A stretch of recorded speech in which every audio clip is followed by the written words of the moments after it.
আজ আমি তোমাদের সাথে কিছু কথা শেয়ার করব। একটা ওয়ার্ড তোমরা নিশ্চয়ই শুনেছো, ডিসিশন। ডিসিশন সবচেয়ে ছোট একটা ওয়ার্ড, কিন্তু এটা একটা সবচেয়ে বড় দায়িত্ব। একটা ছোট ডিসিশন তোমার পুরো লাইফের ডাইরেকশন চেঞ্জ করে দিতে পারে। আমরা একটা ডিসিশন নিতে গেলে ভাবি, যদি ওটা ভুল হয়, আমি কোনো ভুল করছি না তো, যদি মানুষ হাসে বা জাজ করে। কিন্তু একটা সত্যি কথা জানো, একটা ভুল ডিসিশন থেকেও মানুষ অনেক কিছু শিখতে পারে।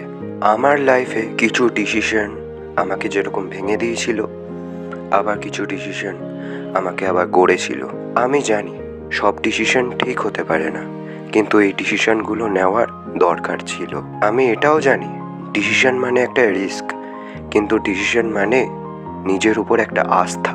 যদি আমি লাইফে কিছু ভুল করি, সেখানে শেখার আছে, আর যদি আমি ঠিক করি, সেখানে লাইফে গ্রোথ আছে। আর শেষ পর্যন্ত একটা কথা নিশ্চিত, আমি যেটা করব সেটা আমার মন থেকেই করব। আর আমি যদি কোনোদিনও ভুলও করি, আমি হেসে বলবো যে হ্যাঁ, এটা আমার ডিসিশন ছিল।